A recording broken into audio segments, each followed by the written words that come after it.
magiging okay na ang lahat. Mahal ka niya, kaya kanya sinasaktan. Pero may ibang lalaking karapat-dapat para sa'yo. Sagutin mo ako. Type mo ba siya? Paano kung mag-develop ka doon sa Graciela? Ito yung ginagawa namin. Gigil na gigil siya sa akin. Hayop ka! Akala mo hindi ko alam yung kalokohan yun ng katulong mo? Naloko ako ni Louie. Akala ko mahal niya ako. Wala nang kwenta ang buhay ko. Pigilan mo na. Tama na! Labi na tama na eh! Hindi mo magagawa ang gusto mo. Ano, may racket ka ba dyan? Bakit ba kailangan mo ng racket? Kailangan ko ng pera. Kailangan ko tulungan si ate. May transaction ako. Sunta kayo ng parak! Sunta mo!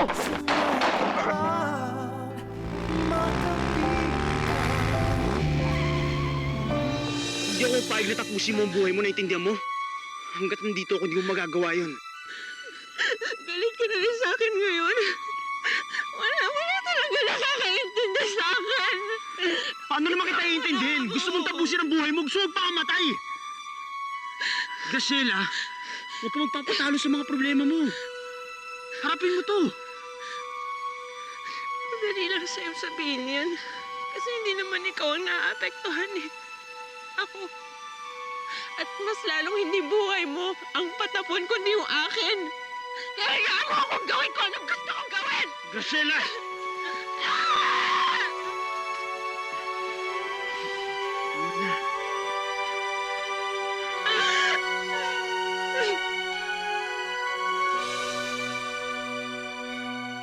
Ikaw kasi, hindi ka tumitingin sa dinadaanan mo eh. Kung nagkataon, dalawa tayong nadisgrasya. Sa susunod, mag-iingat ka. Tumingin ka muna bago ka tumawid. Teka lang hihingi ka ng tawad pero sisisihin at sisermonan mo ko? Hindi naman sa ganun. Sinasabi ko lang, bago ka tumawid ng kalye, tumingin ka sa kaliwa, tumingin ka sa kanan. Yun lang. Nangaasar ka ba, ha? Hindi ako pumapatol sa babae, miss. Pwes ako pumapatol sa mga lalaki. Kapal ng mukha mo para lekturan ako. Ako na nga yung muntik mabangga. Akala mo hindi ko alam ang mga karapatan ko? Pwede kitang idemanda. Demanda? Nang ano? Anong isasapa mo sa akin? Hindi ba kita nabangga? Etong ginagawa mo sa akin, harassment to. Harassment? Seryoso ka ba? Pinagtatawanan mo ba ako, ha? Ano sa tingin mo, hindi ako seryoso? Mabuti pa, daling kita sa ospital. Pa-check natin yung ulo mo. Kapal ng mukha mo, nagbibiro ka pa, ha? Akala mo kung sino ka? Pwede ba naman kayo kung mag-aaway kayo? Pwede ba doon lang sa may gilid? Lenny!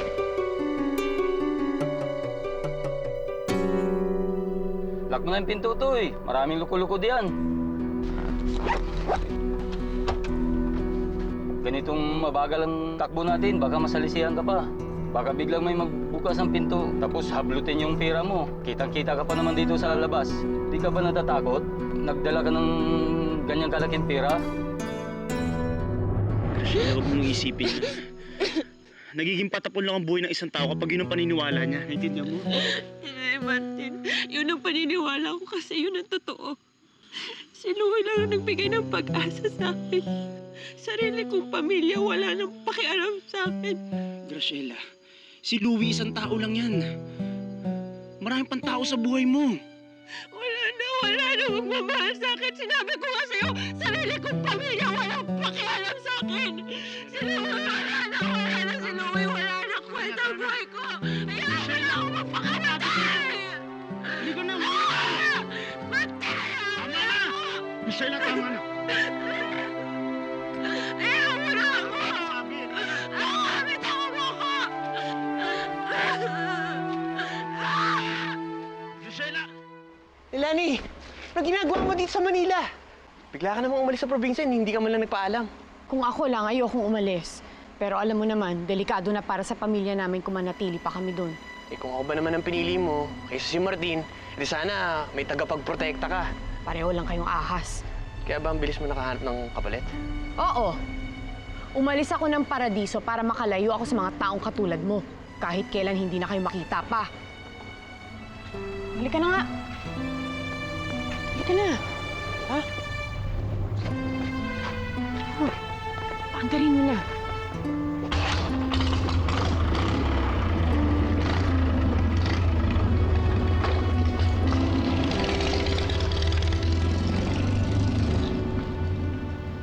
Ba't wala pa si Martin? Naku, Nong, malamang nag-overtime na naman yun. Alam nyo na, nangangarir para sa promotion. Lo, mamaya ako na ipapaliwanag. Lahat mo na, ano yan? Ano Ano nangyayari? Sandali na. Umakit ka na! Umakit ka na, sige na. Ayoko! Umakit ka na, Graciela. Bakit No! ka na dito? Ano? Dito! Sige na, umakit ka na.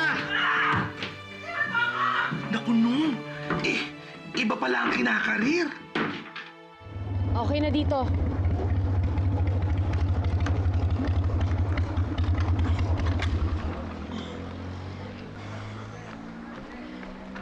Dito na lang ako.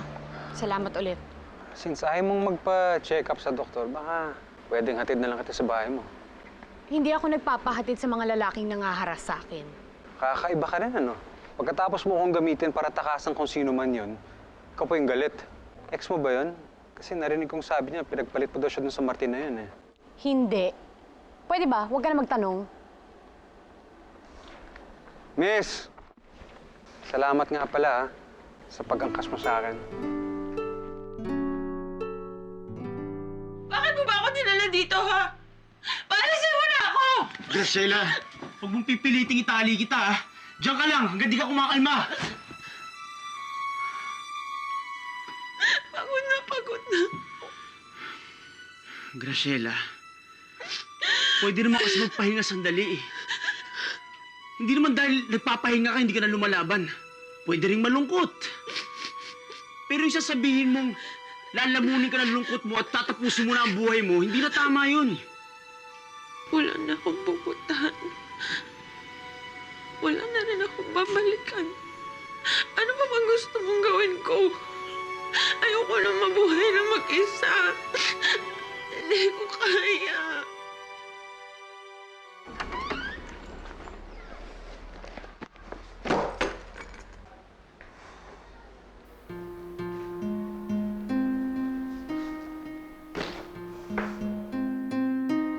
Lenny! Bigla ka namang umalis sa probinsya, hindi ka man lang nagpaalam. Kung ako lang, ayokong umalis. Pero alam mo naman, delikado na para sa pamilya namin kung manatili pa kami doon. Sa susunod na makikita ko sila, hindi na ako tatakbo. Haharapin ko sila sa korte. Bibigyan ko ng hustisya ang kamatayan mo pa. Kami ni Kiefer, sisiguraduhin namin makukulong ang pumatay sa'yo.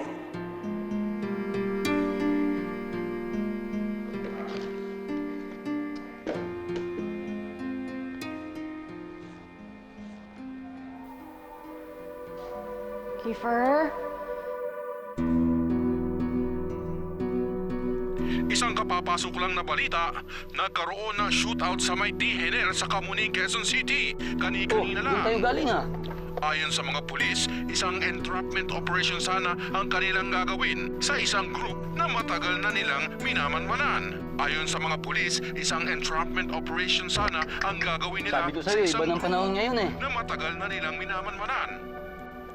Teka lang. Uy! Kiefer?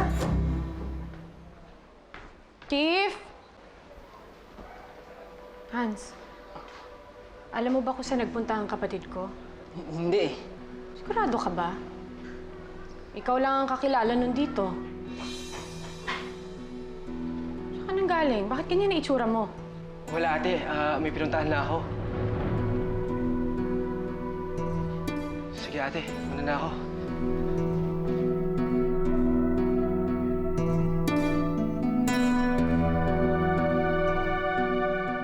Martin, bakit pa dinala mo yung babaeng yan dito? Magagalit si Louie pag nalamang nandito yan. Wala na nga sila ni Senyorito Louie. Kaya yan, gusto na magpakamatay. Eh, hindi ko naman alam gusto kong dadalhin. Eh, kapag iniwan ko doon, baka totohanin naman niya yung balak niya. Kaya dito ko na lang dinala, Lo. Hindi ka na dapat nakialam sa problema nila. Nag-aalala ko na baka madamay ka pa ako sa kung anumang gulo meron yung dalawang yan. Oo nga, Lo, eh.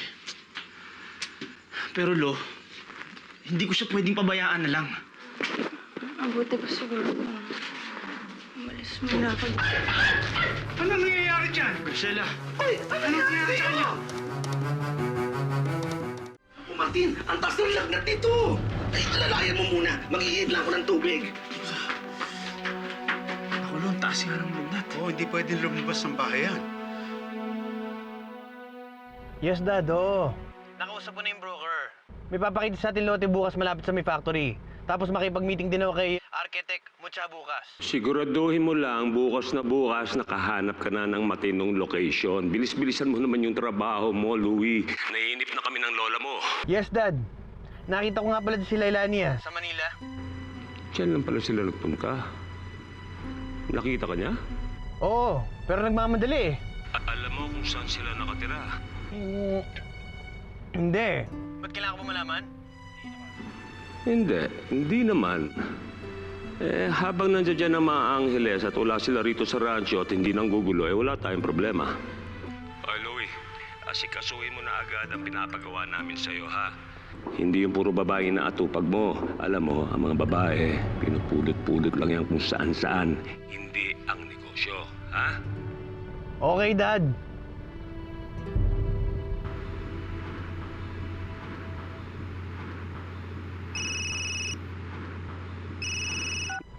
Hello?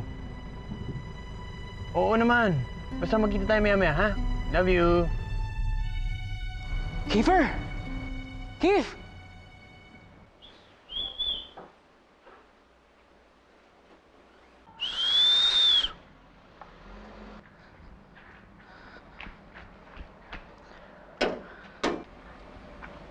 Bisa, saan na yan? Ano nangyari sa'yo? Buti nakatakas ka. Ako muntik na naman ako mahuli. Nagtago ako saan mo ko iniwan. Makalis yung makapulis, tsaka ako umalis. Nasa'yo yung pera, di ba? Ha? Naiwan doon yung cashback eh. Nasaan na? Nasaan na yung pera? Wala na. Naiwan ko sa taxi sinasakyan ko. Ano ka iniwan? Nakapansin na ako ng driver. Dadalhin daw niya ako sa pulis. Pulis?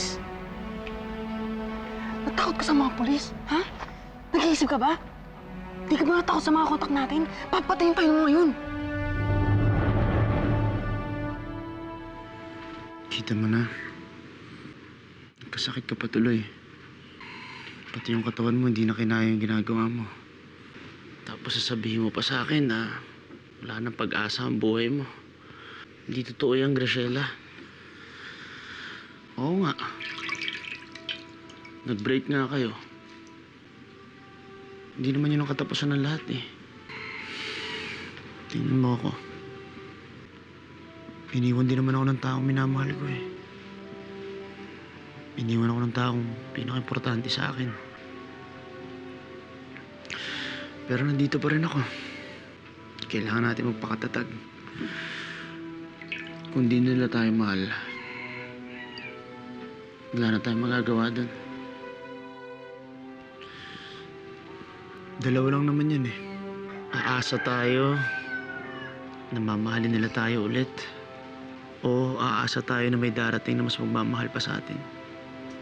Hintayin na lang natin siguro kung kailan tayo magiging masaya ulit. Sigurado ako darating din naman yan. Ang mahalaga lang ngayon, kailangan wag natin pabayaan ang sarili natin. Dahil sa dulo ng bawat laban, sarili mo lang ang meron ka.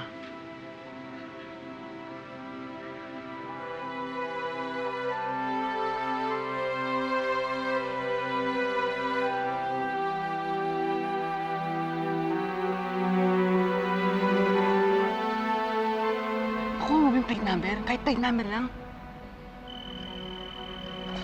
Tawag na naman. Sila na nga, oh.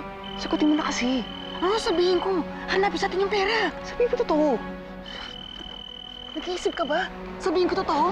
Gusto mo patayin tayo itong mga to? Ha?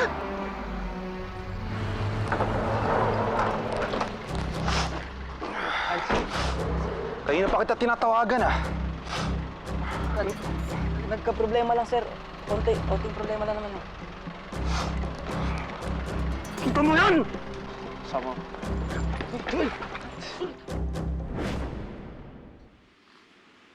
Graciela? Graciela?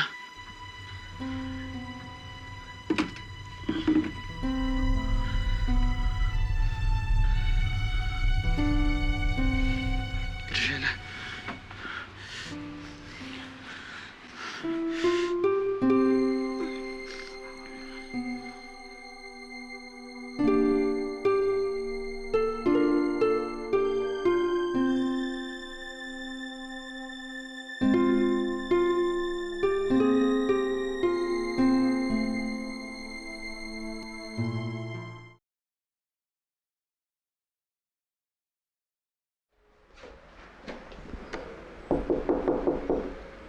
Kiefer?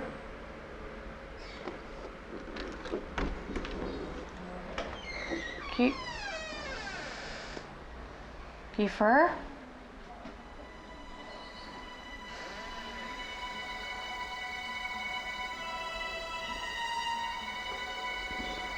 Kiefer?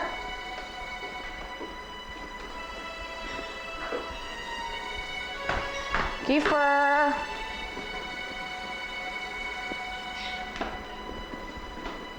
Kiefer? Kiefer?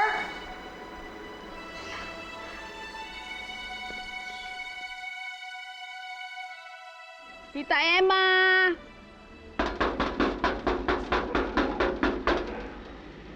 Sino yan? Tao po! Sino ba yan? Tita Emma! Ay, Lailani!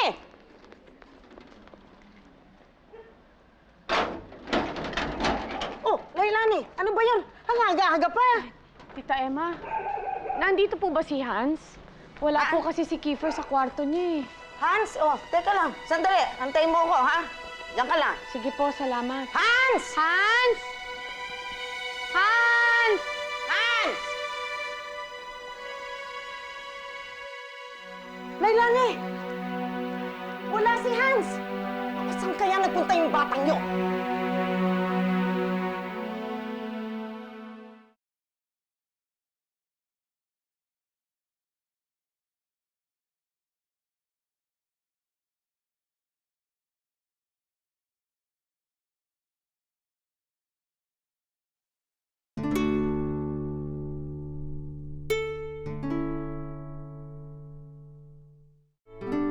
Malamang nagbulakbol yung dalawa. Pabayaan mo na. Uuwi din yung mamaya. Kalalaking tao ng kapatid mo. Napaka-overprotective mo.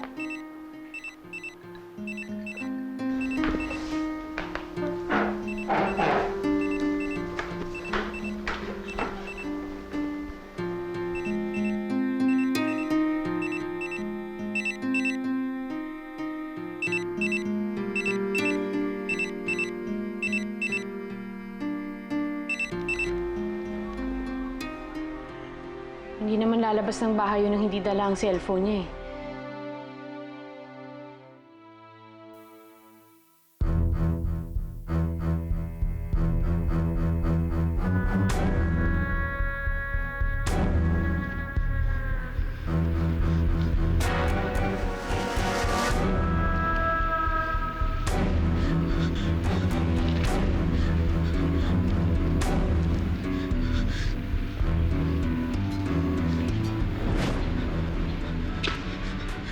Kayo yung pumalpak. Di naman po namin na...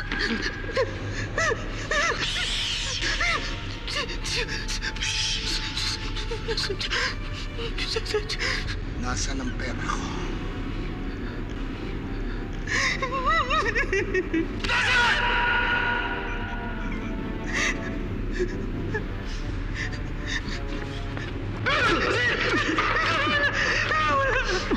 Wala din. Martin.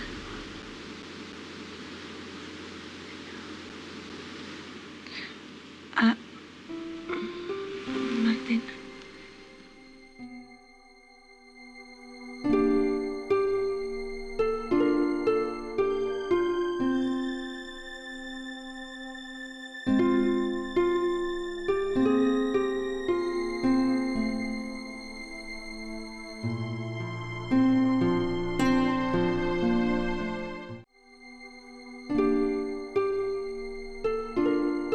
Kakain na! Baba na lang kayo. Matapos na kayo kumain. Pag gusto niyo na kumain.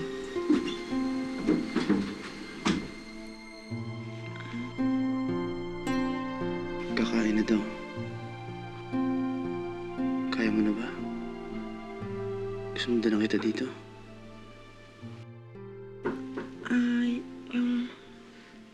Yung kamay mo.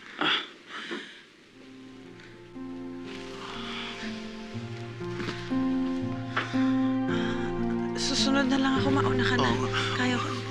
Sige.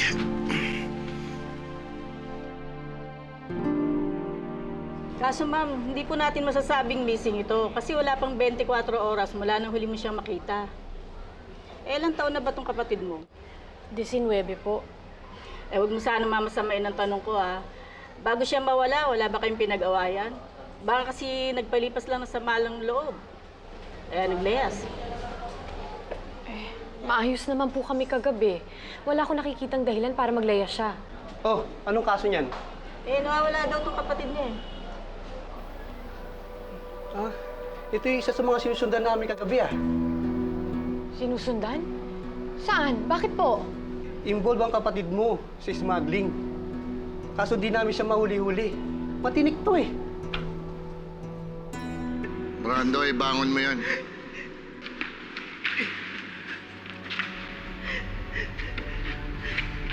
Kaya bago-bago mo pala. Ang lakas ng loob mong nakawan ako. Hindi ko po kayo ninakawan. Naiiwan ko po sa taxing sinasakyan ko. Dadalhin po niya ako sa pulis. Bata ka pa nga. Hindi ka pa marunong gumawa ng kapani-paniwalang kwento. Alam niyo kung tutusin, small-time racket lang naman yung nagawa niyong bulilyaso Pero sa akin, ang atraso.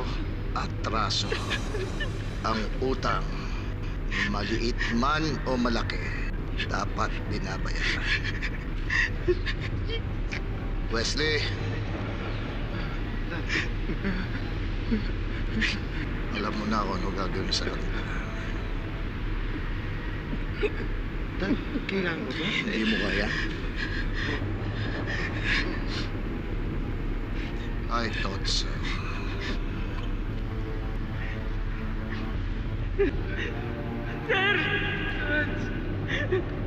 Sir, hindi namin sinasadya, sir! Good morning po. Christiana, maupo ka na. Saluhan mo kami. Diyan ka sa tabi ko. Naku, pagpasensyahan mo na itong pagkain namin, ha? Kahit tagapag-alaga ng mga baka to mga to, hindi naman namin kayang bumili nun para ulamin. Naku, wala akong problema. Ako na nga ho ang nakikikain. At salamat ho pala sa pagpapatuloy niyo sa akin dito.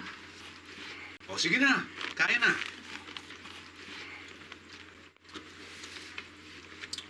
Papasok kami ni Kuya George sa rancho. Dito ko na lang muna. Hindi na, uuwi na ako. Hindi na rin masama ang pakiramdam ko Baka mabinat ka. Pahinga ka muna dito. Tama si Martin, Graciela. Dumito ka muna. Magpahinga ka dito. Iyo.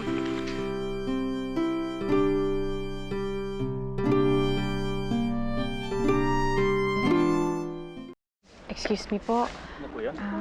Baka naman po nakita niyo yung kapatid ko. Ay, hindi po Pakitingnan naman po ng mabuti Baka makilala ninyo. Hindi po namin siya nakikita. Sige po, salamat.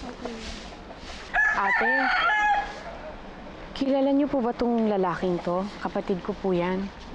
Ay hindi po Sige po, salamat po. Magandang araw po. Kilala niyo po ba tong lalaking to? Kapatid ko po yan, si Kiefer. Baka po nakita ninyo. Ay, hindi po na nakikita. Ay, pasensya na po. Hindi pa bumalik po ng linda rito. Salamat po. Hans, ano ang gagawin natin? Kailangan natin makatakas dito. Paano? Tumayo ka, bilis. Abot mo ba? Yan. Isang, pag di tayo nakatakas dito, di tayo mamamatay. Tayo mo ilang. Martin, bilisan mo! Inaantay na ako ng pinakamamahal kong mga baka. Tagal-tagal.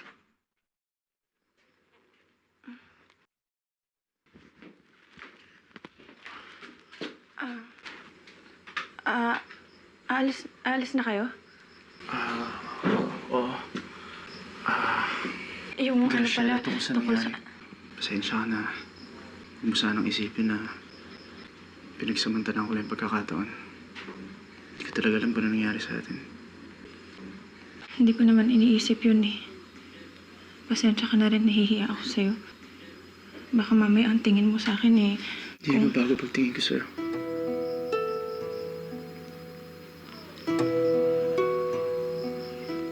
Mabuti mabuti ang malinaw.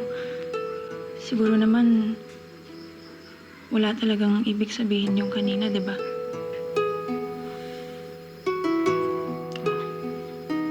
Wala. Ang ibig sabihin yan.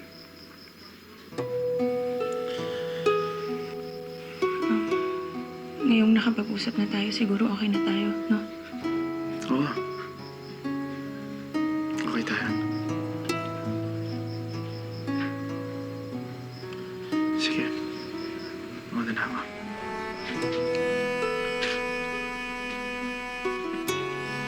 Ay, Martin. Naiwan mo.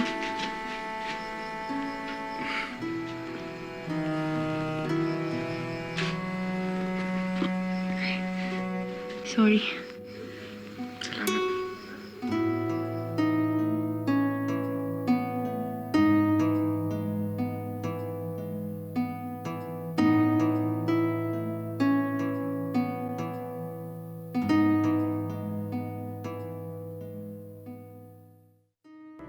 Huwag niyong bigyan ng mali siya yung pagtulong ko kay Graciela. Pinoprotektahan ko lang siya. Hindi ko nagawa kay Lailani yun at pinagsisiyang ko. Bisa mo! Ano na? Bisa mo na, Kiefer! Swerte yung kasama mo, nakatakas! Hans, bakit ganyan na itsura mo? Nasaan si Kiefer? Anong kailangan mo? Pwede po bang makausap si Kiefer? Sino ka? Anong kailangan mo dito? Ay, Martin! Ikaw ba nagpapasok sa mga baka kanina? Oo, bakit? Kalimutan mong sarado tong gate! Galit na galit si Sir Roman! Sino may gagawa nito? Sino? Nakaka-istorbo ba ako? Inaalala lang ako. Si Lailani ba yan? Ano siya kilala? Umaasa ka pa ba na bumalik siya? Ginagawa mo dito? Martin, pumunta ka ba dito para pigilan akong umalis? Makaping ka